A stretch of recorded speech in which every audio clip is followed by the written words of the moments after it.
우리 신앙의 가장 중요한 한 부분은 믿음에 의한 삶입니다. 그러니까 믿음에 의한 삶이 되어야 실질적으로 하나님과 동행하는 삶을 살 수 있습니다. 그래서 지난 주간에는 믿음에 의한 삶을 살기 위해 가장 중요한 한 부분이 성경이 말하는 믿음이 무엇이냐라는 것을 올바로 알아야 한다고 말하면서 믿음이 아닌 것에 대해서 살펴보았습니다.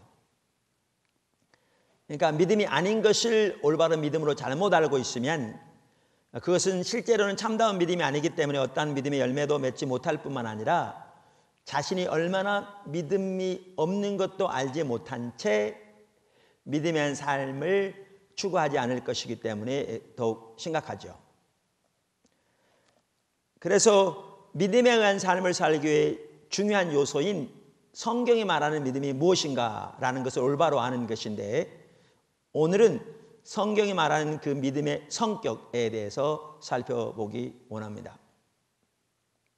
첫째, 성경이 말하는 믿음은 인격체이신 하나님을 신뢰하는 것입니다. 우리가 지난번에 살펴보면서 믿음이 아닌 것 중에 하나가 하나님에 관한 교리를, 하나님에 관한 성경적인 지식을 그대로 믿고 받아들이는 게 성경이 말하는 믿음이 아니다라는 걸 살펴보았습니다. 그러면서 하나님에 관한 지식과 하나님을 아는 지식의 차이를 살펴봤죠. 이것은 우리 신앙의 가장 핵심인 하나님을 아는 것을 살펴볼 때도 이미 보았습니다만, 그래서 우리는 성경을 통해서 하나님이 어떠한 분인가를 알죠. 전능하신 분, 전지하신 분, 무소부지하시고 우리의 마음의 생각까지 하시고 신실하시고 자비로우시고 사랑하시고, 하나하나 이 성경을 통해서 하나님의 관한 그 지식, 교리적인 지식, 신학적인 지식이라는 것을 갖게 되는데, 이 하나님에 관한 진리를 그대로 믿고 받아들이는 것이 중요하지만 성경이 말하는 믿음은 이게 아니라 그랬습니다. 그러면 성경이 말하는 믿음은 뭐냐? 하나님에 관한 지식과 관련 있는 게 아니라 이 성경이 말하는 인격체신 하나님 그분을 믿는 것이 성경이 말하는 믿음입니다. 그러니까 성경에 말하는 올바른 믿음이 있으려면 하나님 그분을 알아야 합니다. 당연히 하나님에 관한 교리적인 지식이 중요하지만 그것은 수단이요, 이 성령의 조명을 통해 성경이 말씀하시는 살아계신 하나님 그분을 개인적으로 알아야 바로 그분을 신뢰할 수 있습니다. 그래서 성경이 말하는 믿음은 인격체신 하나님 그분을 신뢰하는 겁니다. 바꿔 말하면 성경이 말하는 믿음은 하나님에 관한 교리에 두는 게 아니라 성경이 말하는 인격체에게 두는 것입니다. 이것은 매우 중요한 차이입니다. 그리고 실제로 믿음에 의한 삶을 살려면 이 이해가 반드시 올바로 되어져야 합니다. 구원받는 믿음을 예로 들겠습니다. 이 부분은 사실 가장 기본적인 것이고 또 성도들이 가장 잘 이해할 수 있을 것이기 때문에 제가 이것을 예로 듭니다. 구원받는 믿음만 하더라도 오늘날 일부 성도들은 구원의 교리를 그대로 믿고 받아들이면, 다시 말하면 성경에 나오는 구원의 교리를 그대로 지식적으로 동의하면 그게 구원받는 믿음이라고 생각합니다. 근데 우리가 믿음의 성격을 올바로 이해하고 또한 성경을 자세히 보면 그게 구원받는 믿음이 아닙니다. 왜냐하면 교리를 믿는 게 믿음이 아니기 때문에요. 그렇게 믿는 사람들 중에 많은 사람들이 마태복음 16장 16절을 언급합니다. 그러니까 예수님께서 베드로에게 물었잖아요. 그러니까 제자들에게 너희는 나를 누구라 하느냐? 그랬더니 예수님께서 말씀하시기를 주는 그리스도시요 살아계신 하나님의 아들이십니다 라고 대답했죠. 그랬더니 예수님께서 기뻐하시면서 바요나 시몬아 내가 복이 있도다. 이를 알게 하니가 혈육이 아니요 하늘에 계신 내 아버지시라. 그러면서 내가 이 반석 위에 교회를 세우리니 음부의 권세가 이기지 못하리라 그러잖아요. 자, 그래서 여기에 보시면 베드로의 고백처럼 예수님이 그리스도시고 살아계신 하나님의 아들임을 믿으면 구원 얻는다. 그러면서 그 믿는다는 말이 성경을 통해서 예수님이 그러한 분이라는 사실을 그대로 믿고 받아들이면 그게 구원받는 믿음처럼 이해합니다. 근데 여기 잘 들으십시오. 제 얘기를. 베드로가 예수님께 그렇게 고백할 때 베드로는 단순히 성경적인 지식을 고백하고 있는 것이 아니었습니다. 우선 베드로 당시에는 신약 성경이 아직 안 쓰여졌습니다. 그래서 베드로가 성경을 통해서 예수님이 그러한 분이라는 사실을 이렇게 이해하고, 그러니까 예수님에 관한 교리를 배워서 그 예수님에 관한 교리를 믿는 믿음을 고백하고 있는 게 아니라 그 말이죠. 그 베드로의 고백은 베드로가 예수님 안에서 하나님의 아들 메시아를 본 것입니다. 누구의 도움으로? 당연히 이것은 성령의 조명으로만 가능하죠. 그래서 아까 제가 말씀드린 대로 예수님께서 바요나 시몬아 내가 복이 있다 이렇게 말하면서 이것을 알게 한 것이 내 혈과 육이 아니요, 내가 교육을 통해서 이걸 배운 게 아니요, 내 인간적인 지혜로 이것을 내가 깨닫게 된 것이 아니요, 내가 세상적인 지식으로 이것을 깨닫게 된 것이 아니라 이것을 알게 한 분이 하늘에 계신 내 아버지라 이렇게 말씀하시죠. 그러니까 하나님께서 베드로에게 당연히 성령을 통해 예수님 안에서 하나님의 아들 메시아를 보게 하신 것이지요. 그래서 베드로의 이 고백은 단순히 교리적인 고백이 아니라 인격체이신 하나님의 아들에 대한 메시아에 대한 고백이었습니다. 예수님에 대한 고백이었습니다.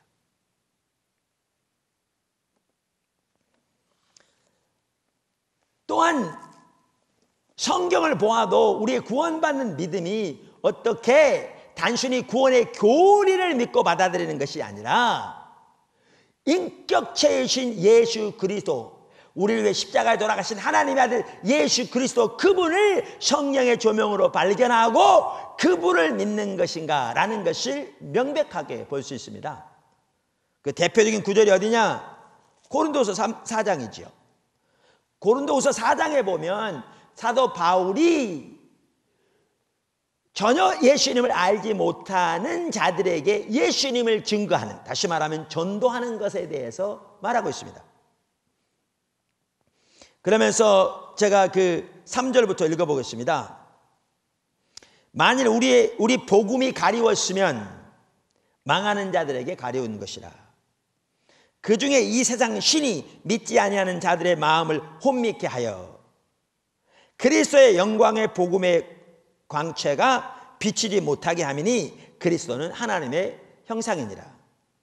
우리가 우리를 전파하는 것이 아니라 오직 그리스도 예수의 주 되신 것과, 사실 여기 우리말 보면 예수 그리스도가 주라는 사실을 전한다 이렇게 이해된 것처럼 되어 있는데요, 실제 원어 성경에는 그거보다는, 그래서 NIV 성경은 제가 말하고자 하는 대로 번역되어 있지요. 예수 그리스도를 전하되 예수 그리스도를 주로 전한다 이렇게 되어 있습니다. 또 예수를 위하여 우리가 너희의 종된 것을 전파함이라. 복음의 내용 중에 하나가 우리는 너희의 종이라는 사실을 전한 게 아니고, 사도 바울이 전한 복음의 핵심은 예수 그리스도시되 그 예수 그리스도를 주로 전하고 자기들은 예수를 위하여 교회의 종에 불과하다, 그 얘기입니다. 사실 여기 좀 더 나가기 전에 좀 한 가지 살펴볼 게 있는데요, 오늘날 너무나 많은 교회에는 어떻게 하든지 사람들을 설득시켜 교회에 앉혀놓기 위해서 성경에 나오는 좋은 말만 다 갖다 붙이는 경우가 많습니다. 예수 믿으면 그냥 모든 게 다 해결되는 것처럼 병도 고쳐지고 문제도 해결되고 자식도 낳게 되고 사업도 번창하게 되고 가정의 문제도 다 사라지게 되고 회사에서 승진이 그냥 고속도로를 달리는 것처럼 잘 되게 되고 오픈하는 사업마다 그냥 성공하게 될 것이고 주식에 투자해도 부자가 될 것이고 라는 등등. 근데 성경은 사실 그렇게 말하고 있지 않습니다. 그러면서 예수님이 우리의 삶의 모든 영역의 주가 되어야 한다. 주님이 되어야 한다. 주인이 되어야 한다. 이거는 너무나 많은 사람들이 부담스러워하기 때문에 그것을 안전하는 경향이 있습니다. 그러면서 어떻게 생각하느냐? 그것은 나중에 이제 성숙한 성도들에게나 전하는 것으로 이해합니다. 그러니까 결론이 어떻게 되느냐면 예수는 반쪽 쪼개가지고 좋은 면만 주고 부담스러운 것은 안 주는. 그러니까 구세주로만 전하고 주로는 안 전하는. 사실 구세주란 말에 아까 말씀드린 그저 만병통치약식의 그런 개념은 없죠. 당연히 주님이 우리의 필요를 채우시고 당연히 우리의 모든 삶의 영역에 하나님의 생명이 넘치기를 원하는 것이 하나님의 뜻이지만 그저 우리가 세상에서 원하는 대로 모든 것이 척척 잘 되는 것이 그것이 우리의 신앙은 아니죠. 오히려 예수님은 자기를 따르는 제자들에게 세상에 부는 약속하지 않았을지 모르지만 자기를 따르면 핍박이 있을 거라고 약속하셨습니다. 그러니까 너무나 이렇게 사실 잘못 전하는 거죠. 예수님께서는 수고하고 무거운 짐지자들아 내게 와서 내게로 오라. 내가 너에게 안식을 주리라. 그러면 사실 말씀이 내게 와서 내 멍에를 메고 내게 배우라. 그리하면 쉼을 얻으리라 그랬잖아요. 그러니까 오늘 너무나 이렇게 성경이 말하는 진정한 복음을 전하지 않습니다.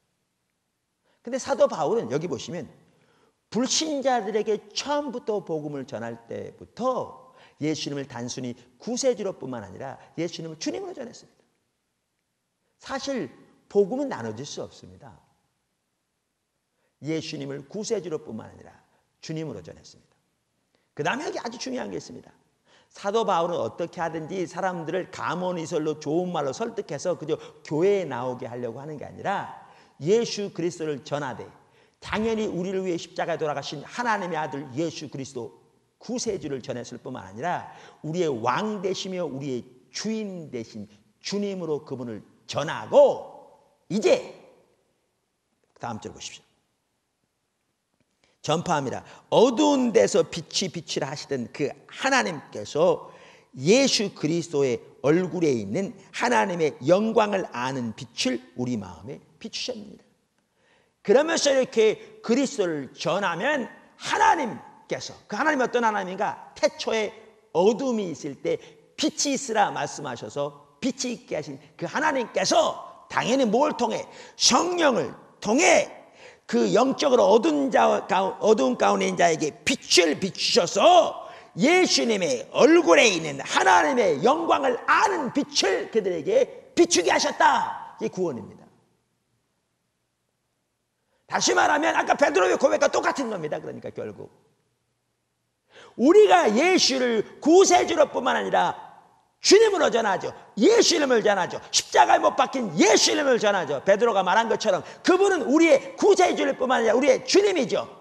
성경 전체가 그것을 말하죠. 그래서 사도 베드로도 오순절날 너희가 죽인 예수를 하나님이 다시 주셔서 그리스도와 주인이 되게 하셨다. Savior and Lord가 되게 하셨다. 이렇게 말씀하죠.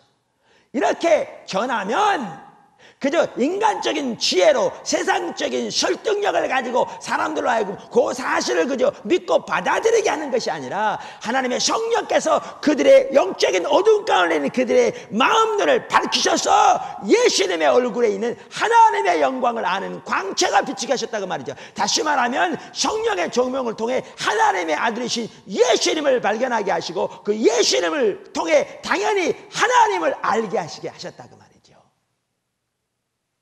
이게 구원받는 겁니다. 당연히 구원받는 믿음은 그래서 하나님의 말씀을 통해 전파된 메시지를 통해 그것이 수단이지만 성령의 조명으로 우리를 위해 십자가에 돌아가신 하나님의 아들 예수 그리스도를 발견하고 내 죄의 용서와 내 영혼의 구원을 위해 그분을 믿는 거지요. 그 예수님, 그 하나님의 아들, 그 메시아. 그리고 당연히 그분은 우리의 구세주일 뿐만 아니라 우리의 주님이죠.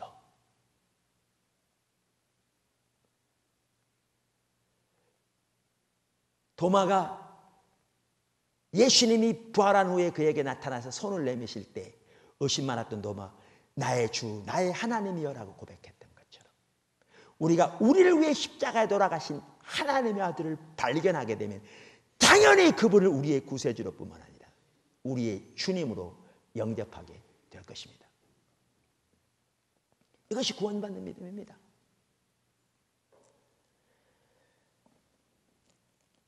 어떤 사람들은 그래서 이렇게 말합니다. 아니 성경에 보아라. 로마서 10장 10절에 마음으로 믿어 의에 이르고 입으로 시인하여 구원에 이르느니라 라고 말하지 않았느냐. 근데 여러분 여기서 말하는 바가 뭔가를 올바로 알아야 합니다. 여기에 마음으로 믿어, 이 마음은 헬라어역은 영어건 마음이 우리말 마음이라 번역된 게 두 가지가 있습니다. 하나는 이 마인드, 생각에 해당하는 겁니다. 또 하나는 이 heart, 카르디아, heart, 이 중심에 해당하는 겁니다. 여기에 이 구절에 마음으로 믿어 이 말은 머리로 믿는 걸 말하는 게 아닙니다. 그렇다면 성경에 나온 예수님에 관한 교리를 그저 지식적으로 동의하면 구원받게 되는 것이지요. 근데 여기에서 말하는 마음은 머리가 아니고 중심을 말합니다. 근데 이 중심으로 믿으려면 당연히 성령의 조명이 전제되어야 합니다. 그래서 성령으로 말미암지 않고는 아무도 주를 올바로 주라 고백할 수 없다고 말합니다. 그리고 성령으로 말미암지 않고는 거듭날 수 없다고 말합니다. 왜? 주님을 아는 가운데 그분을 우리의 구세주로 주님으로 고백하는 그 고백은 그래서 이 중심에서부터 믿는 그 믿음은 성령의 조명이 전제되기 때문에 그렇습니다. 사실 우리에게 그 예수님을 밝히시는 분이 성령님이십니다. 그래서 구원의 믿음만 하더라도 우리가 믿음의 성격을 올바로 이해할진데 그리고 성경 전체를 보아도 단순히 구원에 관한 교리를 지식적으로 동의하는 게 아니라 바로 성경이 말하는 인격체신 하나님의 아들, 우리를 위해 십자가에 돌아가신 하나님의 아들을 발견하고 그분을 신뢰하는 믿음인 것을 명백하게 볼 수 있습니다. 사실 이게 지나가는 얘기입니다만은 아까 예수님께서 베드로에게 그러셨잖아요. 그러니까 베드로가 주는 그리스도시요 살아계신 하나님의 아들이십니다. 그랬더니 복이 있다고 이걸 알게 한 분이 하나님이시라고 말하면서 내가 이 반석 위에, 이 신앙의 고백 위에 내 교회를 세우리라. 그래서 음부의 권세가 이기지 못하리라 그랬죠. 근데 여러분 보십시오. 당연히 교회에는 그리스도를 믿는, 그래서 그분을, 하나님의 아들 예수 그리스도 그분을 발견하고 그분을 우리의 삶을 다해 믿는, 그분을 우리의 구세주로 뿐만 아니라 우리의 주님으로 믿는 그 신앙을 고백한 성도들의 모임이 교회인데, 여러분 오늘날의 교회가 모든 지체들이 그렇게 십자가에 달리신, 자기를 위해 십자가에 달리신 예수 그리스도를 발견하고 그분을 성경이 말하는 그대로 구세주로 뿐만 아니라 삶의 주인으로 엎드린, 사실 그분을 발견하면 그렇게 엎드리게 되어 있습니다. 엎드린, 그래서 예수님 그분이 우리의 유일한 주요, 우리의 유일한 구세주인 그 신앙의 토대 위에 선다면 오늘날 교회는 얼마나 놀라운 모습을 하겠습니까? 진짜로 음부의 권세가 이기지 못할 겁니다. 그게 성경이 말하는 교회의 모습입니다. 근데 우리는 종교적인 모양은 많아서 나름대로 주일날 교회는 빠지지 않을지 모르지만, 그리고 당연히 예수를 믿는다고 고백할지 모르지만 우리를 위해 십자가에 돌아가신 하나님의 아들 예수 그리스도 그분을 만나본 적이 없는, 그리고 그분이 내 삶의 주인이지 않는, 그저 우리의 신앙은 하나의 종교적인 모습에 불과한 그런 사람이 적지 않기 때문에, 그래서 자기 목적, 자기 방법, 세상의 방법, 자기 자원 전혀 내려지지 않기 때문에 하나님이 주인이라고 말하나 우리의 삶 속에서 얼마나 많은 자기 주장과 자기 입장과 자기를 내세우는 것과 세상적인 가치관, 상대방을 비방하는 것, 교회를 능멸하는 것, 하나님을 멸시하는 것들이 우리 가운데 얼마나 많습니까? 그러니까 조그마한 사단의 그 시험 앞에서도 와르르 무너져서 우리의 원수는 사단이요. 우리의 관심은 잃어버린 세상이 아니라 우리끼리 서로 치고받고 싸우느라고. 그야말로 그 모든 정력과 시간을 소비하는 것이 얼마나 적지 않습니까?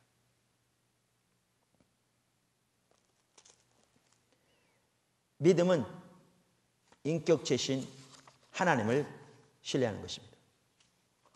두 번째, 믿음은 하나님을 전적으로 신뢰하는 것입니다. 믿음은 하나입니다. 그런데 제가 그 믿음이 뭔가를 여러분들이 잘 이해할 수 있도록 이런 각도로 저런 각도로 지금 설명하고 있는 겁니다. 그러니까 이 강대상 하나라면 이 하나를 가지고 이런 각도로 지금 설명하는 겁니다. 그러니까 믿음은 인격체신 하나님을 신뢰하는 건데, 인격체신 하나님을 신뢰한다는 말은 이미 그 속에 이 말이 포함되어 있습니다. 그것은 하나님을 전적으로 신뢰하는 것입니다. 그러니까 우리가 이게 참 그렇더라고요. 그 성경이 말하는 말의 의미를 올바로 알아야, 그러니까 올바로 신앙생활을 할 수 있어요. 예를 들면 이런 거죠. 하나님을 기쁘시게 하기를 원하십니까, 여러분? 당연히 하나님을 기쁘시게 하기 원하겠죠. 안 그러면 여기까지 교회까지 나오셨겠습니까? 또 그렇다 헌금도 드리셨겠습니까? 자, 근데 보십시오. 우리가 진정으로 하나님을 기쁘시게 하려면, 혹은 바꿔 말해서 성경적인 의미에서 하나님을 기쁘시게 하려면 반드시 같이 가야 되는 게 있어요. 그게 뭐냐 하면 하나님을 기쁘시게 하고 자기를 기쁘게 하지 않아야 돼요. 근데 우리는 많은 경우에 하나님도 기쁘게 하고 나도 기쁘게 하고, 그 말을 바꿔 말하면 하나님의 영광을 위해서 살고 내 영광을 위해서도 살고, 이렇게 하면서도 우리는 하나님의 영광을 위해서 사니까 하나님의 영광을 위해 산다 그러죠. 혹은 하나님을 기쁘시게 한다 그러죠. 근데 만약에 하나님을 기쁘시게 하되 자기의 영광을 위해 사는 것, 자기를 기쁘게 하는 것이 내려지지 않으면 우리는 실제로는 하나님을 기쁘시게 하는 게 아니라 자기를 기쁘게 하는 삶을 삽니다. 왜냐하면 하나님을 기쁘게 할지 몰라도 그것이 자기에게 도움이 되는 범위 내에서, 자기의 영광이 구해지는 범위 내에서, 자기의 영광이 확보되는 범위 내에서만 하나님을 기쁘시게 할 것이기 때문에 그렇습니다. 그리고 하나님을 기쁘시게 하는 것이 자기를 기쁘게 하는 것과 상반될 때에는 당연히 하나님을 기쁘게 하지 않을 것이기 때문에 그렇습니다. 실질적으로는 그러니까 아무리 하나님을 기쁘시게 한다고 그래도 실제로는 자기를 기쁘게 하는 사람입니다. 그러니까 보십시오. 바리새인들 여러분 잘 아시다시피 그렇게 열심히 신앙생활을 했다고 자부한 자들인데, 그들에게 하나님을 기쁘시게 하느냐 그러면 그들은 뭐라고 그랬겠습니까? 당연히 하나님을 기쁘게 한다고 그랬겠죠. 그러나 예수님은 이렇게 말씀하시죠. 너희가 유일하신 하나님에게서 나오는 평가는 소중히 여기지 아니하고 서로에게 평가를 소중히 여기니 어떻게 내 말을 믿겠느냐. 그러니까 그들은 하나님의 평가를 소중히 여기고 하나님께 영광 돌린다고 그랬지만 실제로는 하나님의 평가도 소중하고 사람의 평가도 소중하고, 그러니까 결국은 사람의 평가가 사람이 좋게 평가하는 범위 내에서만 하나님의 평가가 소중했죠. 그러니까 전혀 하나님의 평가를 소중히 여기지 않았죠. 반면에 예수님이 이렇게 말씀하시잖아요. 요한복음 5장 30절에 보면 나는 나의 원대로 하려 하지 않고 나를 보내신 이의 원대로 하려는 거로. 그러니까 영어 성경에 보면 나는 나 자신을 기쁘게 하기를 추구하는 것이 아니라 나를 보내신 이를 기쁘게 하기를 추구하는 거로. 보십시오. 사도 바울도 역시 마찬가지죠. 내가 사람을 기쁘게 하랴 하나님을 기쁘게 하랴. 내가 사람을 기쁘게 하려는 것이면 하나님의 종이 아니라 그리스도의 종이 아니라 이렇게 말했죠. 그러니까 이 점이 올바로 안 이해가 되기 때문에 우리는 진짜 우리 자신을 기쁘게 하는 삶, 진짜 사람의 평가를 소중히 여기는 인본주의적인 삶을 살면서도 우리는 하나님의 평가를 소중히 여긴다고 합니다. 진짜 하나님의 평가를 소중히 여기려면 사람의 평가가 내려져야 합니다. 바울처럼, 예수님처럼, 또 선지자들처럼. 그런데 오늘날 예배를 보십시오. 진짜 하나님의 평가를 소중히 해서 우리가 이렇게 예배 드립니까? 이렇게 설교합니까? 그 프로그램, 그 메시지, 그 예배 순서들, 예배 모든 걸 보십시오.